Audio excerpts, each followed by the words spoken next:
2 ans et 6 jours.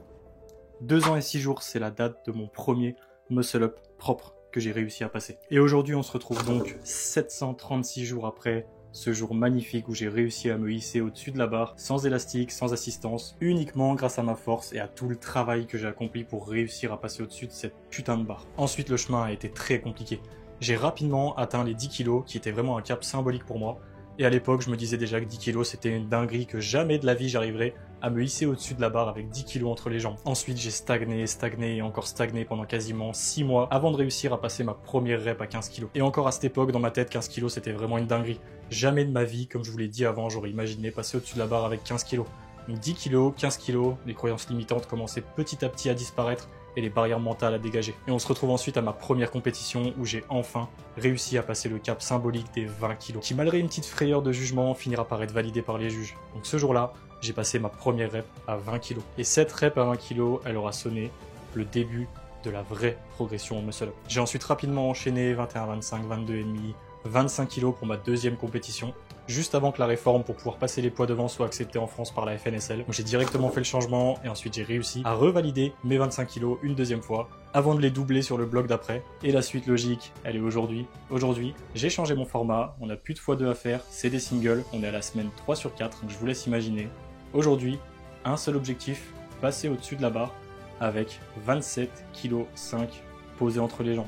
Et je préfère commencer à filmer cette vidéo avant de faire ma séance parce qu'aujourd'hui, j'ai quasiment pas dormi, je viens de passer une semaine de malade, j'ai pas eu le temps de manger. Je me suis pesé juste avant la séance, j'ai jamais été aussi lourd, je suis à 77,8 kg. Et on voyait cette intro, ça me force à poster la vidéo quoi qu'il arrive, on vous montre les victoires, les échecs. Mais par contre, il y a un seul mot aujourd'hui, c'est que je vais tout donner pour éviter l'échec. Donc comme d'habitude, pose-toi confortablement et on démarre la vidéo.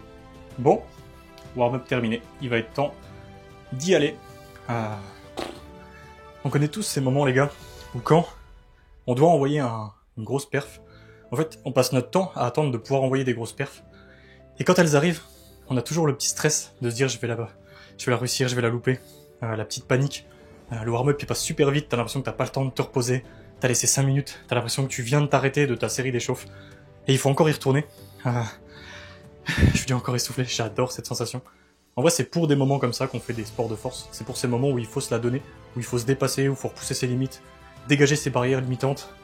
Ces putains de croyances qui nous arrêtent souvent et qui des fois font échouer des perfs qui devraient passer et qu'on a clairement. En fait, tu l'as, mais t'y crois pas. Du coup, tu la loupes. Donc aujourd'hui, le maître mot, ça va être on dégage toutes ces barrières, on dégage ces croyances limitantes, on envoie un PR, et ensuite, on sourira pas parce que c'est pas la dernière semaine, mais on pourra se permettre d'être un petit peu content quand même. C'est pour ce genre de moment, comme je vous disais, qu'on kiffe faire de la force. Donc c'est parti, je vais me focus un peu, et aujourd'hui on perd, il n'y a pas d'autre option.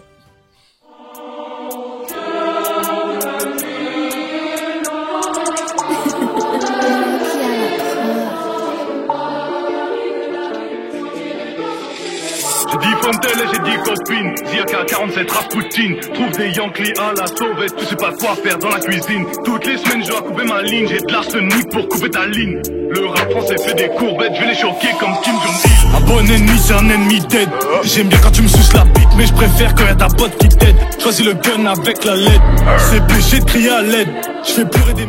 Ok les gars, 27 ennemis c'est validé, je suis content de ouf. Je l'ai quand même un peu appréhendé, mais par contre elle monte vraiment bien.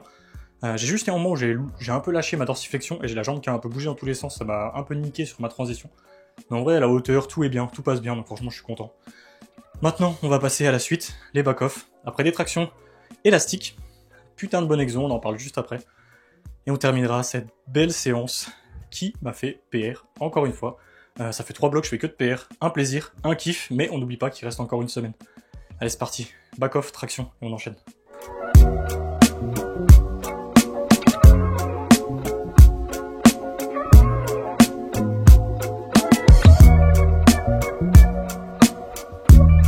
Ok les gars, on se retrouve pour les tractions avec élastique. Donc ça, une putain de vraie bonne variation pour bosser la partie haute de votre traction. Bon, c'est la partie où on galère tous parce que c'est la partie la plus difficile de la traction. Et rajouter un élastique pour se retrouver en surcharge. Donc entre le moment où vous êtes en bas et le moment où vous êtes au-dessus de la barre, la charge ne fait qu'augmenter. Donc ça va vous permettre de vous apprendre à tirer longtemps, de ne pas relâcher votre tirage, de réussir à être fort en haut parce que du coup vous avez une charge qui est plus élevée en haut qu'en bas. Donc ça crée vraiment des adaptations ultra intéressantes ensuite.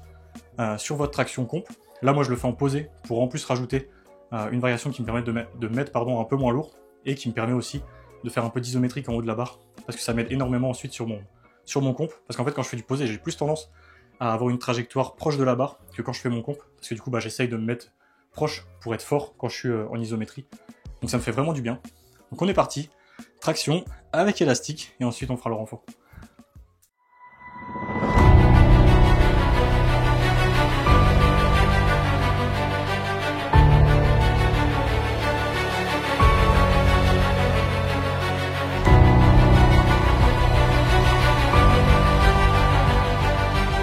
Ok les gars, pull-up terminé. Bon, j'ai encore de la marge, c'est une traction secondaire. Le but c'est pas de mettre super lourd, c'est vraiment juste de bosser sur mes points faibles. Donc ça fait du bien. J'aime cette séance, elle me fait vraiment du bien sur ma séance primaire ensuite.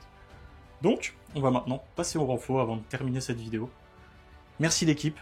N'hésitez pas à vous abonner comme d'habitude, commentaires, partage, etc. Je vais pas m'étaler là-dessus, vous connaissez la musique. Merci à tous ceux qui donnent de la force toutes les semaines, tous les mois, même il y en a, ils suivent ça depuis 1-2 ans. Ça fait quasiment 2 ans que je fais des vidéos. Merci à vous l'équipe, c'est grâce à vous que j'ai envie de continuer de faire ces vidéos. Merci pour tout, merci aux gars qui me font confiance aussi pour me confier leur prog et leur progression.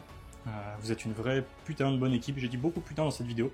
Mais franchement, entre les perfs et tout ce qui se passe à côté, je suis vraiment super heureux. Donc en tout cas, merci à vous les gars, on se retrouve la semaine pro pour une nouvelle vidéo.